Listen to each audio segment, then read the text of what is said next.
आज हम बात करेंगे उस महापुरुष की जो भारत की एकता और अखंडता के प्रतीक, आधुनिक भारत के शिल्पकार, महान स्वतंत्रता सेनानी व भारत रत्न सरदार वल्लभ भाई पटेल जी की जीवन परिचय। लौह पुरुष सरदार वल्लभ भाई पटेल का जन्म 31 अक्टूबर सन 1875 को गुजरात के नाडियाड गांव में एक किसान परिवार में हुआ था।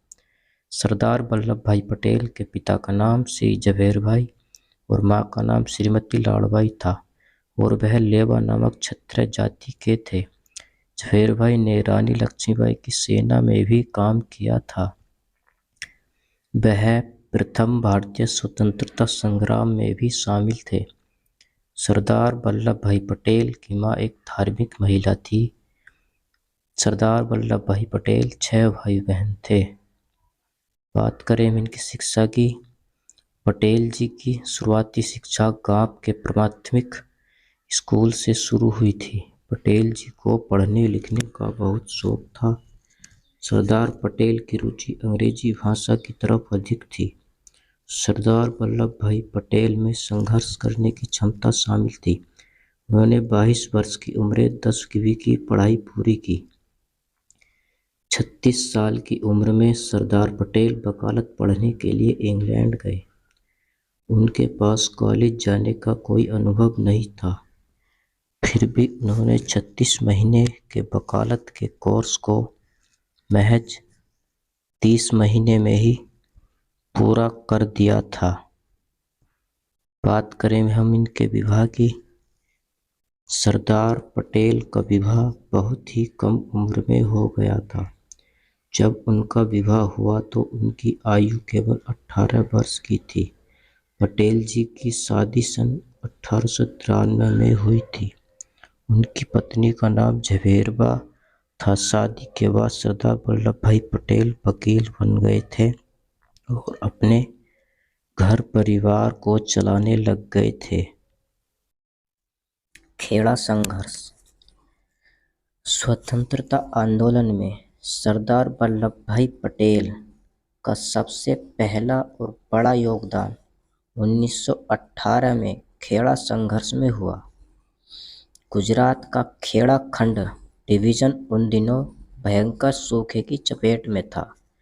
किसानों ने अंग्रेज सरकार से भारी कर में छूट की मांग की। जब यह स्वीकार नहीं किया गया तो सरदार पटेल, गांधी जी एवं अन्य लोगों ने किसानों का नेतृत्व किया और उन्हें कर न देने के लिए प्रेरित किया। अंत में सरकार झुकी और उस वर्ष करों में राहत दी गई। यह सरदार वल्लभ भाई पटेल की पहली सफलता थी। बारडोली सत्याग्रह। बारडोली सत्याग्रह भारतीय स्वाधीनता संग्राम के दौरान वर्ष 1928 में गुजरात में हुआ एक प्रमुख किसान आंदोलन था, जिसका नेतृत्व वल्लभ भाई पटेल ने किया। उस समय प्रांतीय सरकार ने किसानों के लगान में 30% तक की वृद्धि कर दी थी। पटेल ने इस लगान वृद्धि का जमकर विरोध किया।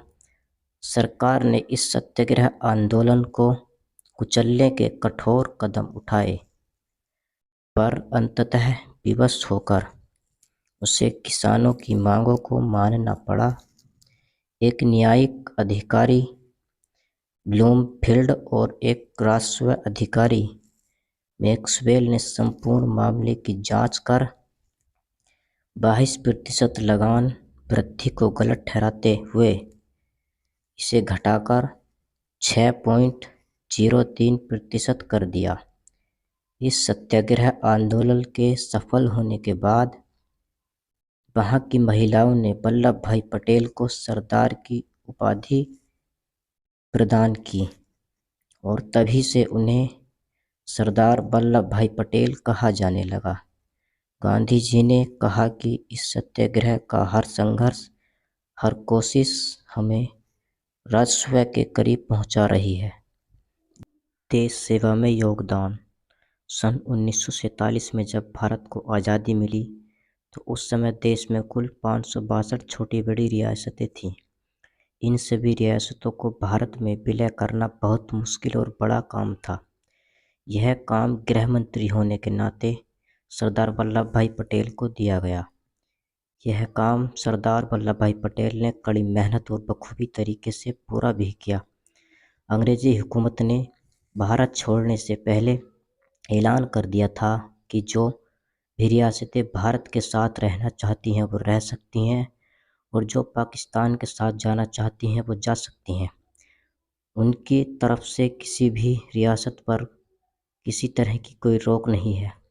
अंग्रेजों की इस चाल के बाद सरदार वल्लभ भाई पटेल ने बीपी मेनन के साथ मिलकर सभी रियासतों को पत्र भेजा और उनसे भारत में शामिल होने के लिए कहा। इसके बाद कश्मीर, हैदराबाद और जूनागढ़ की रियासतों को छोड़कर बाकी सभी रियासतें भारत में शामिल हो गईं। लेकिन कुछ समय बाद सरदार वल्लभ भाई पटेल ने अपनी समझ और परिश्रम से हैदराबाद और जूनागढ़ की रियासतों को भी भारत में शामिल कर लिया था। सम्मान। सरदार वल्लभ भाई पटेल को सन 1901 में मरणोपरांत भारत रत्न से सम्मानित किया गया था। अहमदाबाद के एयरपोर्ट का नाम सरदार वल्लभ भाई पटेल इंटरनेशनल रखा गया। भारत सरकार ने वर्ष 2014 को पटेल जी की जयंती 31 अक्टूबर के दिन राष्ट्रीय एकता दिवस के रूप में मनाने की घोषणा की। Statue of unity.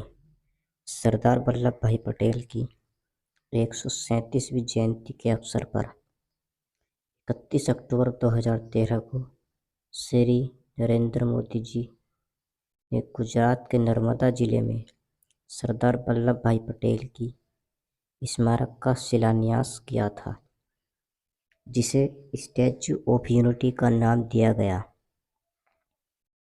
इसकी संपूर्ण ऊंचाई 240 मीटर है। स्टैचू ऑफ यूनिटी का उद्घाटन प्रधानमंत्री श्री नरेंद्र मोदी ने ही ठीक 5 साल बाद 31 अक्टूबर 2018 को किया था। सरदार वल्लभ भाई पटेल की यह प्रतिमा देश की एकता का प्रतीक है। बात करें इस प्रतिमा की ऊंचाई की तो इसका आधार 58 मीटर प्लस मूर्ति 182 मीटर, इसकी टोटल हाइट 240 मीटर है तथा दुनिया की सबसे ऊंची प्रतिमा है। यह प्रतिमा गुजरात राज्य के केवड़िया जिले के नर्मदा तट पर स्थित है। दोस्तों, कैसी लगी आपको वीडियो? अगर वीडियो पसंद आए तो वीडियो को लाइक करना और चैनल को सब्सक्राइब करना।